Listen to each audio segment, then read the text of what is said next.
money won't buy you happiness, but it can give you a level of security that you need before you're ever going to achieve some real happiness in your life. Because the stress of not having me around is unrelenting. It's like walking a tightrope over a pit of alligators every single day.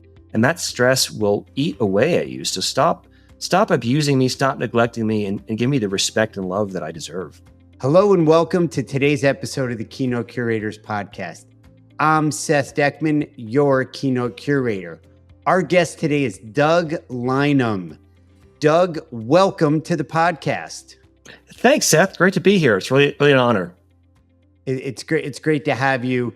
Doug, for our listeners, is a former Marine, monk, financial advisor, author, keynote speaker, and so much more that we're going to discover and reveal to our audience today. This is going to be a fascinating conversation, so stay tuned. We're going to be talking about his upcoming book that's going to be debuted shortly in the next few weeks or months. And it's really an exciting time to be talking about all things money. So, Doug, let's get into this right now. Money, money, money. It's what makes the world go round.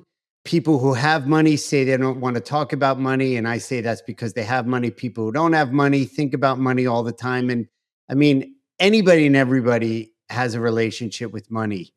Talk to us a little bit about your journey from Marine to monk to money, wealth advisor, financial planner. I know from working with you, you have a lot of anecdotes about money from the monastery, from your childhood. But one of the ways that you frame it is in therapy, not necessarily your therapy, but if you were in therapy with your money, you being our listeners, who, by the way, welcome listeners. Thanks for coming back. The newbies, thanks for joining us for the first time. We love you. Love us back. Like us back. And let's comment what your challenges, breakthroughs, breakdowns are with money in this episode. But back to therapy, Doug. You know, if your question is, if you could say something to your money, what would you say? And if your money could say something to you, what would you say? I just want to start there, softening the ground with that. Sure. Well, if my money and I were having a conversation, maybe when I first started my journey, I would say something like, I'm sorry that I've neglected you so much and abused you. And I only pay attention to you when I need you and want to use you for something, or that, I tend to be kind of avoidant in my relationship with money in my life, and have a history of pushing it away or not wanting to talk about it or not wanting to deal with it. And I think my money would say back, hey, look, I'm here for you.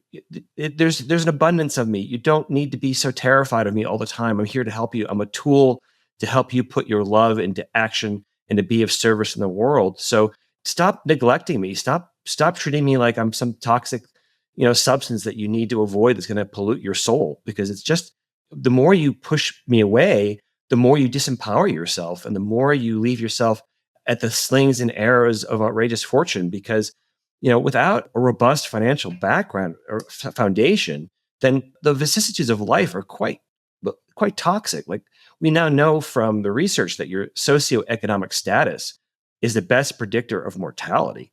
Like, the less money you have, the more all the bad things in life kind of pile up. Things like obesity, addiction, mental health issues, workplace injuries, domestic violence. All of these things that you don't want are going to increase the more you neglect me. So you're actually, money won't buy you happiness, but it can give you a level of security that you need before you're ever going to achieve some real happiness in your life. Because the stress of not having me around is unrelenting. It's like walking a tightrope over a pit of alligators every single day. And that stress will eat away at you. So stop abusing me, stop neglecting me, and give me the respect and love that I deserve.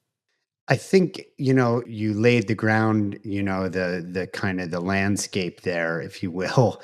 Everybody, as I said at the outset, can relate to money. Money makes the world go round. Money matters. Money is important. But there's a distinction between wealth and money. And I'm not talking billions, millions, wealth, as opposed to, less of that. I'm talking about the holistic scope, where you're talking about health, peace of mind, a strong foundation, clarity as much as possible around what you're building for the future. There is a distinction there, isn't there? Yeah, I mean, so there's the difference between, well, there's so many distinctions here. There are many rich people who are not wealthy. For example, I'll use my family as an example. My father was an executive for an oil company, and we grew up, fairly affluent. But he had a money, what I would call a money monster, which was that he was very concerned about status symbols, and so he tended to spend as much as he earned, and so over at the end of his life, he didn't really have the kind of robust financial resources he needed to retire comfortably because he'd spend all of his money on stuff. And so you can be rich but not be wealthy. And so for me, my definition of wealthy is when you're financially secure, you have a robust emergency savings fund, Right. you have the ability to weather the storms of life and have a secure and comfortable retirement, in at least the plan for one, that you're on track so that when emergencies hit, when crises hit, when there's a job loss, when there's an economic crisis, these things aren't going to send your whole life into a tailspin. I've known you for a while now, and I say this with all the love in my heart. I don't think, and I hope that you'll agree. I don't think anything you're saying is like earth-shatteringly revelatory, right? No. I mean, you can hear this all over the place. But what I do want to dial into is you talked about your dad and the monster, your new book, Taming Your Money Monster. Mm-hmm. And who is Doug Lineman? And really, what the heck does he have to do about imparting, sharing, educating, informing us about relationships with money? Because you can have it, you can make it, but if you have an unhealthy or poor, weak relationship with money, you can make as much in the world as you want, but you're not going to be wealthy, happy, healthy, and have all the elements of what a good economic foundation can provide. So bring us into this journey of this new book that came out and how you came from. It's a long question here, but do your level best to dial us into how you went from a Marine to a monk to a wealth manager to an author and an educator on financial health and well-being and really all that. Sure. So it's a long story, of course. I'll keep it to the highlights. But as you kind of guessed already from our conversation, I grew up in a fairly affluent family where money was relatively abundant, but it was weaponized. So everything felt like it had strings attached. So love felt like it was conditional. If you do what we tell you to do, then you get stuff. If you don't, then you don't. And so my brothers and I all developed, I think, my parents had their own money monsters from their childhood traumas growing up in poor immigrant families. They were what I would call very money anxious. And so money and status symbols and kind of the American dream was something they strived for and they achieved in many ways, but they had these unhealthy money mindsets and I didn't understand them. I didn't understand their origin. And so my brothers and I, we all reacted very negatively to what we thought money was the problem because everything, money was the tool we used to hurt each other and control each other. And so I ended up, my brothers and I, at the early parts of our lives, all ended up kind of taking a vow of poverty in different ways. I would eventually end up in a monastery for 20 years. My twin brother ran off and became a homesteader in upstate Vermont. And my older brother ran off and joined a grunge band in Seattle. So we all kind of just rebelled against what we thought was this materialistic craziness. Yeah, and I just have to interject here. You talk about reaction. It wasn't, you weren't responding. That was an impulse. Exactly. Unconscious. We weren't mindful of how, right. So at whatever age, you weren't thinking, there's trauma here and very negative relationships around money, and it feels very transactional. I'm going to go react and go do this. It was just instinctive. Right. So doing everything your parents tell you to do is a kind of reaction that's can be very unhealthy, and just doing the opposite in sort of rebellion is also an equal react. Both are unhealthy. It's like you're not using discernment to figure out, well, what's the right path for me? And so, at any rate, so my first attempt was to kind of, I grew up in there wasn't a lot of spiritual foundation. There wasn't a lot of guidance in our childhood.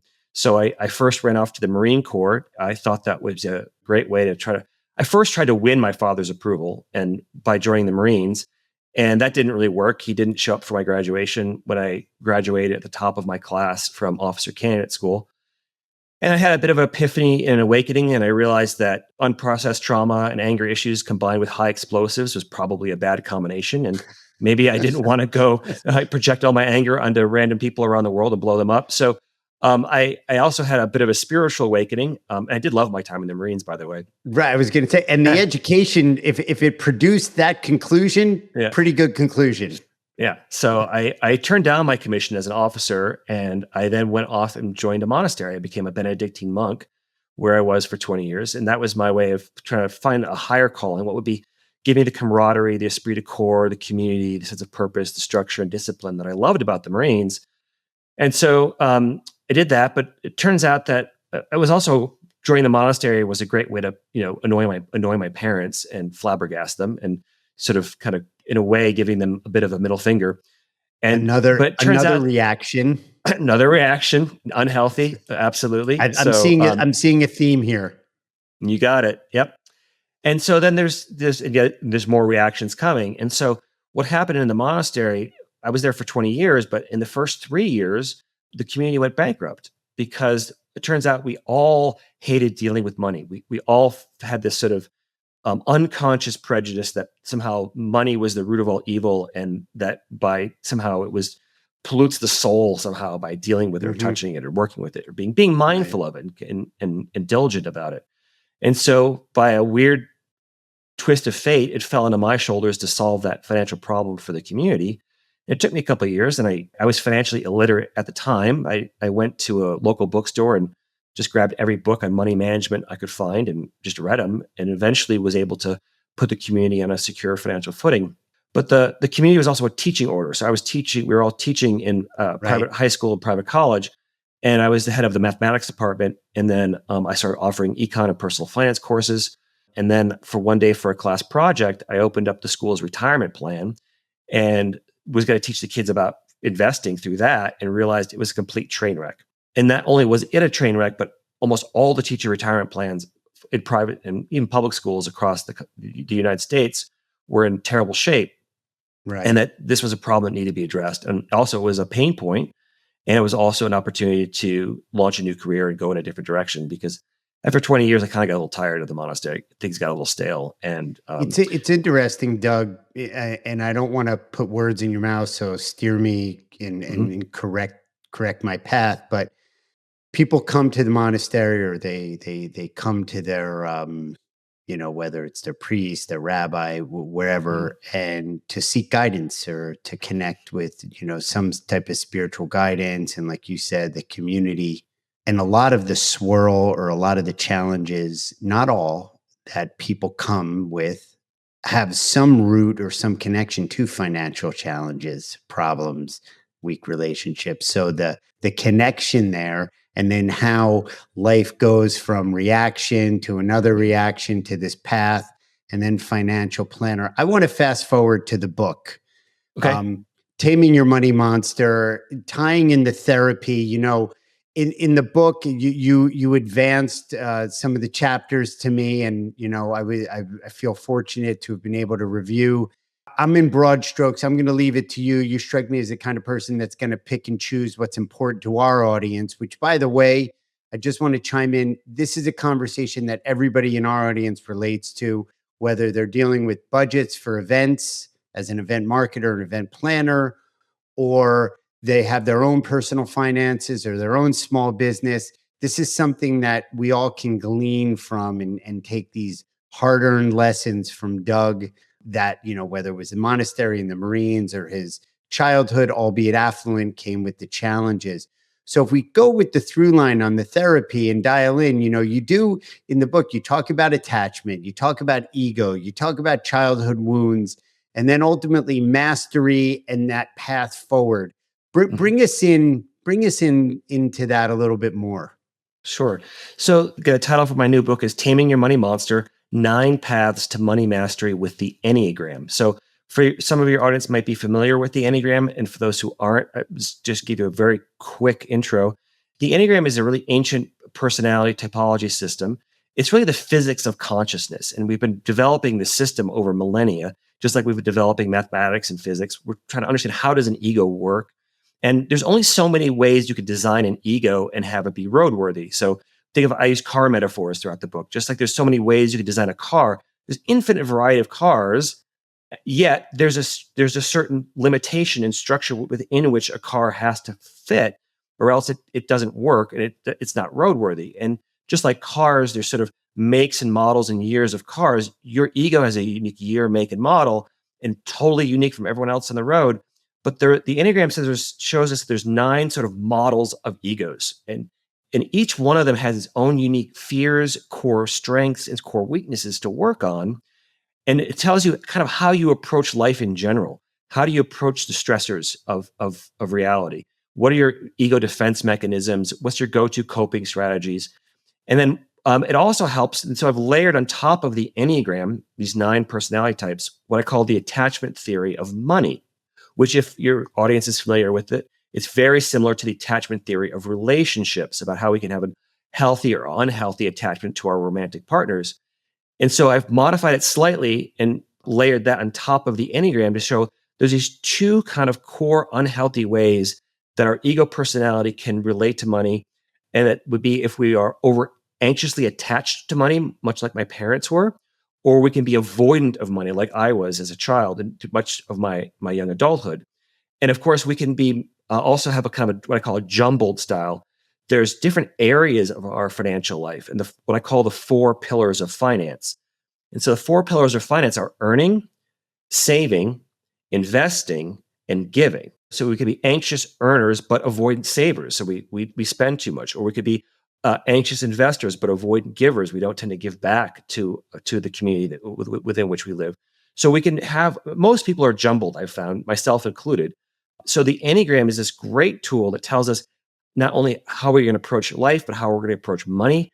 And then with this attachment theory of relationships on top of it, it gives us, it really dials in really precisely why we make the same unhealthy, sometimes crazy mistakes with our finances over and over and over again, and then offers a healthier way forward.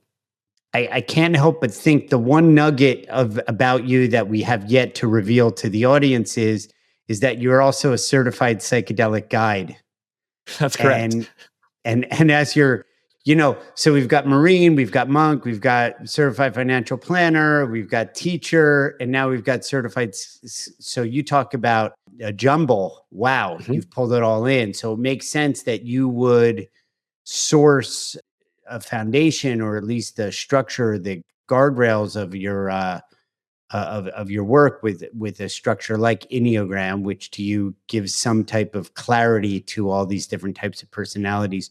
What are some of the most surprising things, or things that were hidden from your view that you were a little bit like, whoa, that brings clarity and helps me understand something that would benefit our audience? Oh my gosh, there's so many. I don't even know where to start. I think the first simple breakthrough is how robust the Enneagram really is. I was a bit of a skeptic when I wasn't an Enneagram expert when I started this journey. What I was looking to in writing this book was how do we help people have a healthier relationship to money, and how do we help create an ethical framework for better money decisions that transcends religion, politics, and culture. So what would be something I could share with a broad audience that would help them have a healthier and ethical relationship to money, which is a tough thing to do. So what's the ethical framework that makes sense, Right. without being preachy or trying to be, getting into doctrine and dogma? And so I tried a couple of different systems initially. For my first attempt was using a thing called spiral dynamics and integral theory, which, if anyone knows that, it's very complicated. That book project worked, but it was so complicated, no one was going to read it. So my publisher said, try something else. And then I hit on the Enneagram and I was like, let's try this. And I started playing with it. So I had this sort of double life at the time. I was also working as a psychedelic assisted therapist. And I realized that the Enneagram really predicted the kind of experiences that people would have on a psychedelic journey.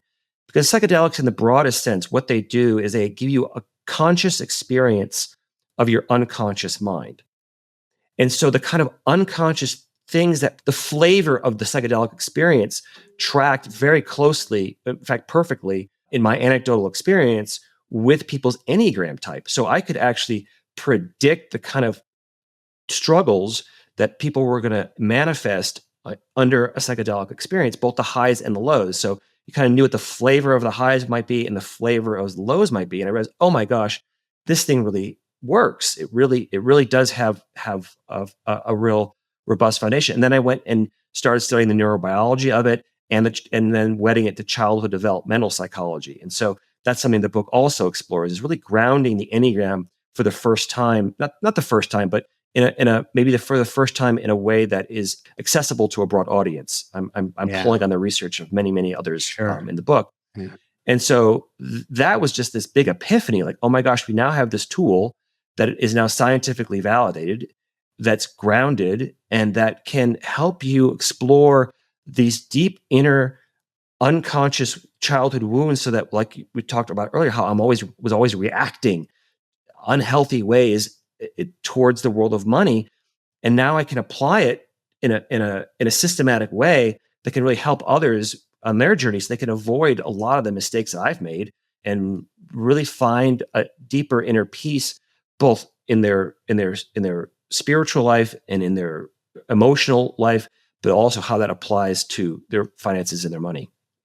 As I'm listening, it's fascinating because you've been able to amalgamate or blend or fuse, jumble together, kind of like a paella or a jambalaya, there we can use the word, of all these disciplines and all these lived experiences on your journey, and bring it together in a coherent, cohesive idea that you're touched by. I can tell you're moved by, that you can then go out and here's what I'm present to is healing. I say often facetiously that financial planners, wealth advisors are a marriage counselor, they're a college counselor, they're a real estate advisor, all the mini micro realms and domains of a family's life, and whether they're going to move, is it a good school, college tuition, how much to save, retirement, etc., right?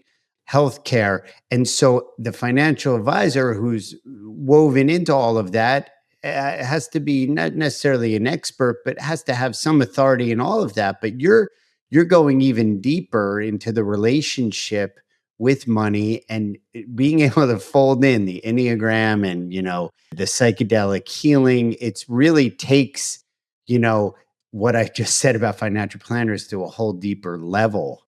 Exactly. Just really, really, really cool. When is the book coming out? Comes out July 8th. Okay, and pre-orders are available on Amazon. Great. So we'll put those in the show notes.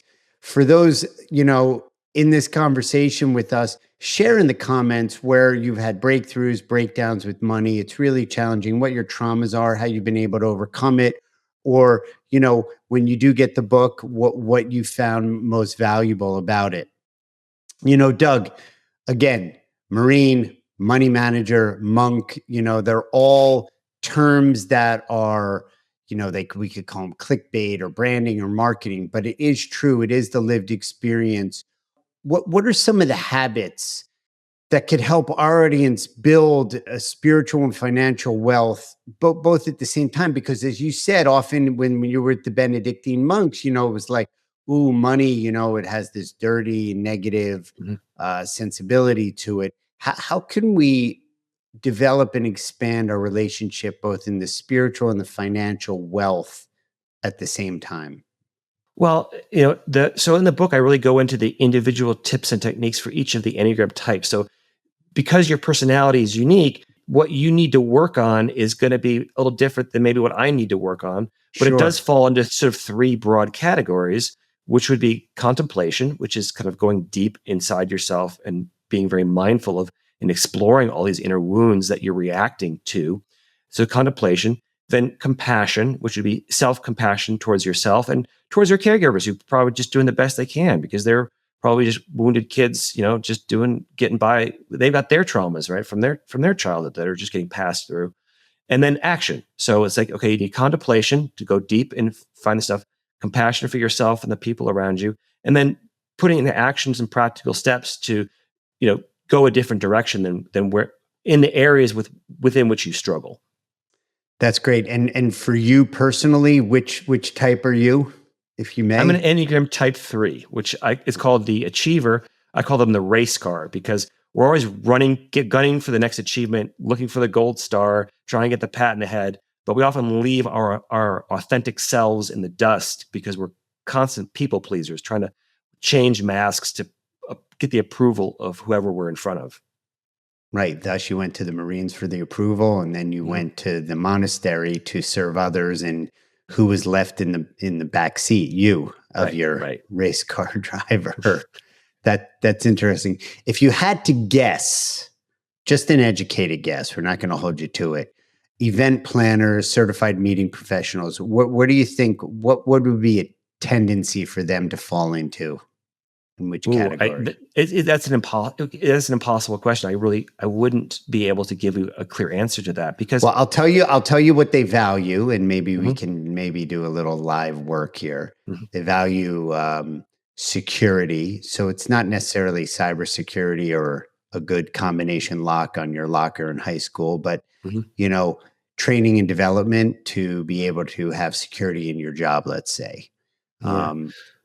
They value experiences, and they value connection and community a great deal. Yeah. Well, I would say the type that most desires security would be type 6, which is often called the skeptic. I call them the family sedan because they want all the safety features possible. They want their greatest fear is not having support or guidance. So they want to be embedded in a system that gives them this little external and internal sense of security and structure. Those who like adventure are probably type 7s who, that they often are really excited about what's the big ideas and things like that. And those who they also might be type 2s, which are the helper. They're who are type 2s really value connection with others deeply. That would be probably the 3 most likely to be, event planners and in this world. But it could be any type, really. Probably not type 5s, probably not type 4s, but the rest could be also in the mix. What we're also going to do is we'll provide a link in the show notes for the Enneagram. I did it myself. I did it a while ago. I know there's 2. You can do one that is the free one. And then you can go a little bit further and they give you a little bit more of a complete deeper dive into it all. I cannot remember where I came in. I'll have to look it up. I only got your book yesterday and it didn't occur to me to do that. But I would say that, I'm definitely the adventurous spirit. I'm a risk taker, but I also do value education and I value family. And, those are things that are high on my list. So, for sure. And there's actually the best. So a lot of the free tests they're kind of worth what you pay for them. They're maybe 50% accurate. The best test out there is called the IVQ9 Integrative Enneagram Test. I recommend it because it's the best test out there. It's 95% accurate. It's the most scientifically validated Enneagram test available. And they have 3 different versions. There's one for individuals, which is what most people would want. There's also one for couples if you want to find out your interpersonal dynamic in your marriage or your romantic partnerships. And there's also one for leaders. So what's your leadership style? Yeah. I think that's a really great one for people in your community to understand, how do I that will kind of give you both your individual type, but also how do you manage teams and what are your strengths and weaknesses in those areas? That's great. We'll provide, access for people and, make sure that if they're interested, they can take the step further. It's such an interesting journey, Doug, from, as in your own words, affluency to officer candidate school and top of your class and the monastery and, just finding the teacher pension fund a mess and where we are now. I know you're thrilled and probably most excited about the book. What about the book coming up? Are you on a book tour? Is most exciting for you working on your next speeches, your next keynotes? What's in your wheelhouse right now? Yeah, I've got a keynote coming up in 3 weeks I'm part of the New Mexico National Speakers Association, and our New Mexico chapter is hosting a showcase event. And then I've been doing a huge podcast. I've been doing like 3 or 4 podcasts a week. I'm doing basically a podcast tour rather than a book tour at this point. It's just more efficient. And then those are the big things coming up for me right now. Yeah. And, there will be a spike and a boom, Mhm. especially, you've got Oprah and so many other big podcasters out there. But when you make it to the Keynote Curators podcast, that's when you're going to see a real inflection point in your book sales and your speaking career. So I just want to let you know, I've warned you up front. So be ready for it. Okay. I'm looking forward to it. The I'm looking wave forward is to it. the wave is coming. Those waves will reach you all the way down in New Mexico. I appreciate it, Seth. Yeah, you got it. We're here to support you. We love your work. We love your story. We love your book, and we're excited to get our hands on it once it comes out. We're going to leave the conversation here, and we'll probably catch up with you another time down the road. Maybe take a little bit deeper dive into some of the specifics of the Enneagram and where your journey has led you. You are a beautiful jumble, Doug. And, to our audience, we're all beautiful jumbles. Just thank you for joining us. I know that you're grounded in service and healing and making a difference, and who you are really embodies that. So just thank you so much for being with us. Thank you, Seth. It's an honor. Thank you for all your hard work as well and helping me out in my career. I appreciate it a lot. You've been a real asset in it. And you're great at what you do, by the way. Thank you. Thank you so much. And to our audience as well, just your continued support means so much to us. These are the kind of conversations that we love to have so that you can be included and participate and take this richness of our dialogue into your lives. So until then, we'll see you next time.